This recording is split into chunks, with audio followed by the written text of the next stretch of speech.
Disclaimer, il s'agit ici de ma toute première vidéo YouTube. Elle a été faite avec le sang, la sueur et parfois des larmes. Elle est loin d'être parfaite, mais elle a été faite avec le cœur. Maintenant que vous êtes prévenus, on peut commencer. Yo la mif! Avant qu'on démarre dans le vif du sujet, c'est plus poli qu'on se présente. Je m'appelle Sandy, j'ai 32 ans et je me suis lancée en auto-entrepreneuriat il y a un peu plus d'un an. Pour faire bref, je vends des prestations de marketing digital et plus précisément dans le secteur du growth hacking. Pourquoi j'ai décidé de faire cette vidéo? Tout démarre d'un post LinkedIn. Il y a quelques jours, j'ai eu une grosse période de remise en question de mon activité professionnelle. J'avais le sentiment de ne pas avoir atteint mes objectifs et du coup, j'étais un petit peu en train de remettre en question tout ce que j'avais fait et tout ce que je comptais faire par la suite. J'ai donc voulu en faire un post pour montrer la réalité derrière le quotidien d'un entrepreneur. Parce que l'entrepreneuriat, ce n'est pas juste les belles histoires qu'on peut vous raconter. Personne n'a d'orga parfaite, de routine parfaite. Tout le monde a des hauts et des bas. Sur les retours du post, il y a un mot qui est venu assez régulièrement. Transparence. Bah ouais, parce qu'on en a marre des vendeurs de rêves sur les réseaux sociaux qui te montrent que la réussite, mais jamais leurs échecs. Du coup, l'idée de ce vlog est née. Ce que je voulais, c'est d'être authentique et montrer le bon comme le mauvais. L'idée de ce vlog est donc de vous montrer mon processus de travail par semaine. De vous donner des conseils, des astuces et voir aussi comment je monte justement ce nouveau projet de vlog et de chaîne YouTube. Parlons honnêtement, l'idée de me dévoiler sur YouTube était terrifiante au début. Et puis au final, je me suis souvenue d'une chose. Il y a quelques années, j'ai tourné dans la vidéo d'une pote à moi qui est comédien et malheureusement, on a eu un petit couac. On y a vu ma culotte. Le tout avec 5 millions de vues. Du coup, je me suis dit que de toute façon, on ne pouvait pas tomber plus bas. Rentrons donc dans le vif du sujet. Quel va être le programme de ces 4 prochaines semaines et de ce premier vlog? On va fonctionner par itération. On va tester pendant une semaine des choses, des astuces, des organisations. À la fin, on fait le bilan, on voit ce qu'on améliore et on recommence la semaine d'après. Pour vous parler de ma routine, j'ai quelque chose de très simple. Je me lève. Première chose, pas d'écran pendant 1 heure. Ensuite, je me prépare comme une journée de bureau normale, même si je travaille chez moi. Je trouve que c'est très important de se mettre en conditions de travail. Justement, en parlant de conditions de travail, c'est que je me crée un environnement propice pour la concentration. Donc en général, je démarre toujours par un petit ménage et un petit rangement. Ensuite, je programme la journée qui va venir. En général, j'ai des objectifs à la semaine, mais chaque jour, je reprends pour être sûr, on est toujours OK sur les objectifs. Une des premières leçons que j'ai apprises en entrepreneuriat, c'est que la distinction vie pro, vie perso, c'est du vrai bullshit. La réalité, c'est qu'on est des êtres d'émotions et que nos émotions n'ont pas de frontières et vont forcément passer de votre vie perso à votre vie pro. Et c'est pas grave, c'est même aussi très bien parce que c'est les émotions qui nous font créer, qui nous font progresser, qui nous motivent. L'important, c'est de bien les comprendre pour ne pas les subir. L'idée, c'est de ne pas aller contre ces traumas, aller contre ces émotions, mais plutôt justement de les comprendre et de mettre en place une routine pour s'organiser avec elles.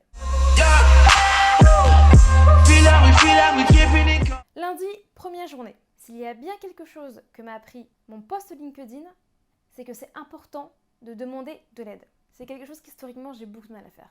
Comme je vous ai dit, quand on a des traumas, ça impacte toujours la manière de travailler. Et moi, mes traumas ont généré ce qu'on appelle de l'hyperindépendance. L'hyperindépendance, c'est ce besoin continuellement de toujours prouver qu'on peut s'en sortir seul sans l'aide des autres.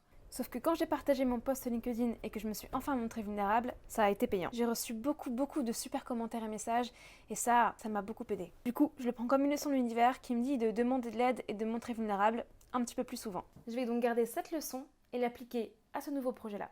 Ce qui est cool, c'est que j'ai un pote comédien et un pote qui travaille dans l'audiovisuel. Et franchement, c'était hyper cool. Ils m'ont donné des retours hyper précieux.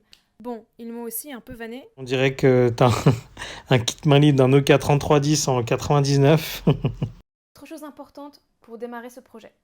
Je travaille dans un secteur qui s'appelle le growth hacking et une des méthodes principales est la méthode Lean. Une des théories ou méthodes du Lean, c'est le Minimum Viable Product. Je vous en parlerai plus en détail dans une autre vidéo, mais en gros l'idée principale c'est que il vaut mieux construire petit à petit quelque chose de fiable plutôt que de vouloir parfait et de finalement prendre trop de temps à faire quelque chose. Pour notre projet, ça veut dire tourner avec les moyens du bord plutôt que d'investir 20 000 balles dans du matériel vidéo, quitte à ne pas avoir des images parfaites.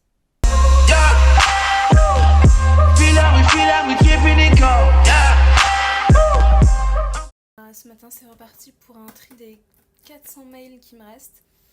Franchement, je suis pas hyper emballée, je vous avoue. Bah, tu m'étonnes. Bon, je me dis que je vais probablement apprendre 2-3 petits trucs, donc ça peut être cool. T'es sûr? Mais ouais, je suis pas motivée et je suis fatiguée, j'ai déjà envie d'aller me coucher. À votre avis, en combien de temps je vais me rendre compte que c'était une belle idée de merde?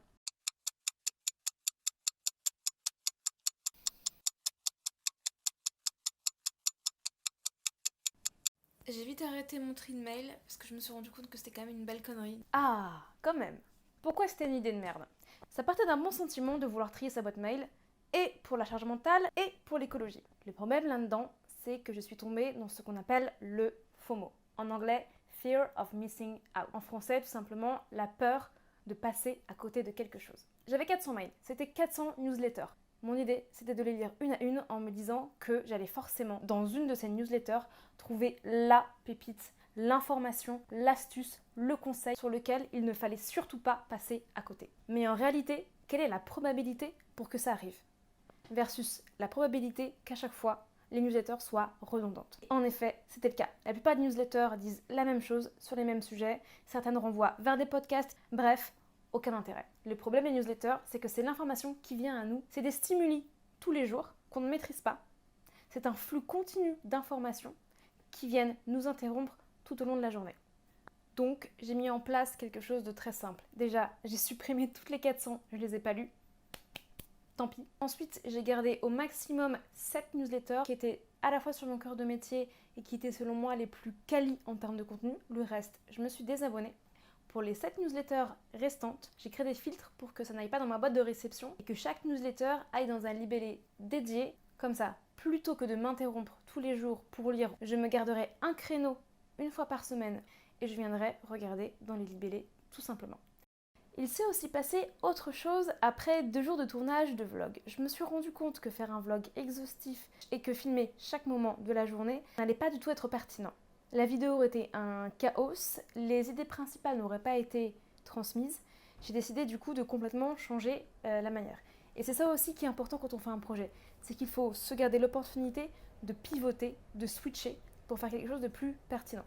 Souvent on a une idée en tête et on veut absolument persister pour réaliser l'idée de départ, quand bien même des indices viendraient nous dire que ce ne serait pas forcément la meilleure idée. Bien sûr, il ne faut pas non plus pivoter tout le temps sinon on ne fait rien, mais se rendre compte qu'il y a quelque chose qui ne va pas et réajuster la stratégie en fonction.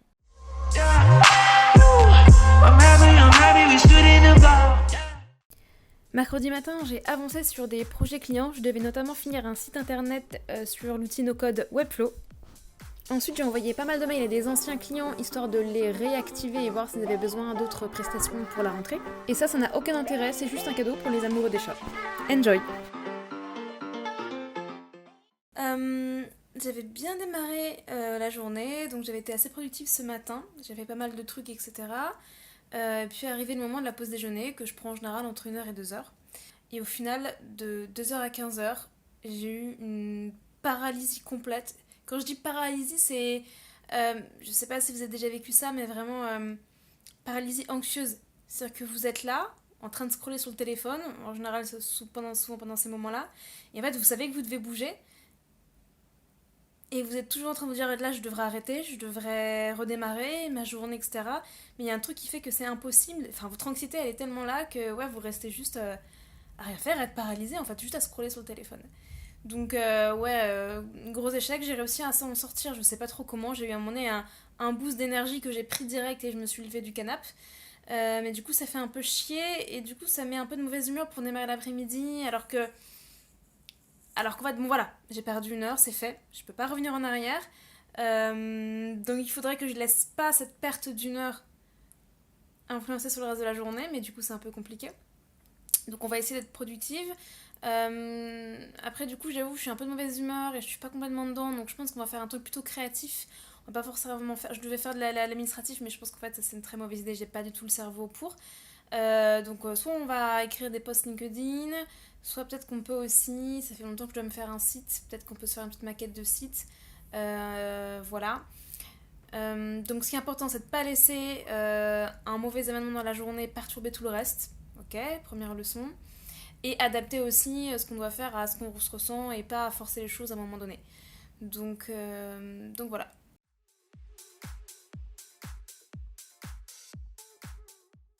Il est 20h40 et on vient de finir la journée.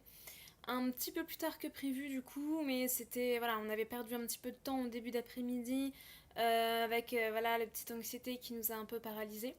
Du coup, voilà, c'est cool, on a quand même rattrapé un peu la productivité, je trouve. Même si j'aime pas trop le mot rattraper, enfin, c'est pas une course non plus. Mais voilà, on a été assez productifs. Bon point, c'est que je me suis pas dit, ok, bah c'est mort, la journée elle est foutue, t'as pas été productive, t'es naze, c'est naze. On a rattrapé le coche. On a bien avancé sur d'autres sujets, notamment on a posté un post sur LinkedIn. Pourquoi je dis on comme si on était deux? Je sais pas, trop bizarre. C'est la Sandy productive et la Sandy avec anxiété, je pense. Donc j'ai réussi à avancer aussi sur d'autres posts LinkedIn, les pré-rédigés. J'ai mis à jour les notes de réunion au propre qu'on a fait en début de semaine. Putain, on est toujours en on, c'est fou ça. Et voilà, et on n'a rien fait d'autre. Et là, Sandy normale et Sandy avec anxiété va aller se faire à manger parce qu'elle l'a bien mérité, je pense. Voilà. Je dis mood du jour. Je suis complètement déphasée là en fait. Forcément, l'admin que je n'ai pas fait hier, je me la coltine aujourd'hui. Ouais.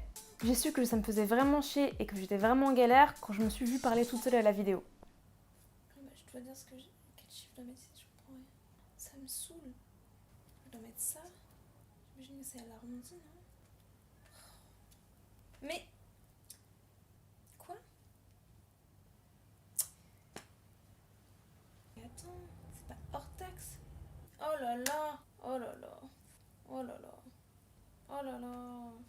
En revisionnant aussi ma semaine, je me suis rendu compte que je faisais plein de petites sessions d'admin tous les jours plutôt qu'une grosse session. Je le faisais comme ça parce que ça me saoulait de faire une grosse session et que j'avais vite mal à la tête. Sauf que le problème, c'est que c'est pas le plus productif et qu'en plus, ça me génère de la frustration tous les jours plutôt que sur une session. Donc, objectif de la prochaine semaine, donc de la prochaine itération, trouver comment libérer du temps et se libérer l'esprit. Soit ça va être en déléguant, en trouvant un comptable, soit en automatisant une bonne partie de l'administration. Ensuite, j'ai passé le reste de la journée à optimiser un peu toute mon activité. Et surtout, à faire ceci. Tu connais l'histoire de la meuf qui fait des plans sur la comète mais ne sécurise pas les bases? C'est moi. Je viens de capter que j'avais pas changé ma description LinkedIn depuis des années, ok, et qu'elle était éclatée. Et qu'en fait, j'avais beau partager des posts qui fonctionnaient plutôt bien pour certains, c'était impossible de comprendre ce que je faisais avec la description. Alors ok, il y a le nom des posts et tout, etc. derrière, et encore, j'ai même pas mis la description de ce que je faisais en tant que freelance. Genre j'ai juste mis le titre et la date, nul. Donc ouais, c'était vraiment naze. Là voilà, j'ai listé ce que je faisais. Facebook Ad, landing page, Webflow, copywriting et la partie stratégie. Au moins c'est clair et net. Comme vous l'avez vu en début de semaine, j'avais demandé conseil à un ami qui travaille dans l'audiovisuel. Jeudi soir, il m'envoie donc une liste avec les quelques objets que selon lui je dois sécuriser et qui ont le meilleur rapport qualité-prix pour démarrer. Je vous l'avais dit en début de la vidéo, mon objectif était d'avoir une méthode lean. Mettre peu de moyens pour démarrer, juste se lancer dans l'action et investir seulement au fur et à mesure. C'est donc globalement une très bonne méthode, mais selon moi, elle a un point négatif. Toute la semaine, j'avais répété à mon pote et je m'étais répété que je ne voulais absolument pas mettre beaucoup d'argent au cas où les résultats ne seraient pas là et au cas où j'abandonnerais. Le truc, c'est que dans ma vie, j'ai commencé 15 000 projets et que j'en ai abandonné beaucoup. Et je pense que je suis pas la seule. Le problème, c'est que, à force de me répéter que je voulais pas investir dans le cas où j'allais abandonner, je me suis moi-même auto-limitée. Je me suis créé une réalité où j'allais abandonner, où j'allais échouer. Du coup, j'ai décidé de faire ça un petit peu moins lean que ce que je pensais en investissant. L'idée de m'investir aussi financièrement et d'acheter du matériel un peu plus calé, c'est que ça allait m'engager. Forcément, si je m'investis, je vais avoir aussi moins tendance à abandonner parce que justement, il y a déjà eu de l'investissement qui a été fait. Tout ce qu'on dit, tout ce qu'on fait, la manière dont on investit, va conditionner notre comportement. Et donc après avoir trimballé tout le matériel de Paris à banlieue dans le RER, c'est le moment de monter.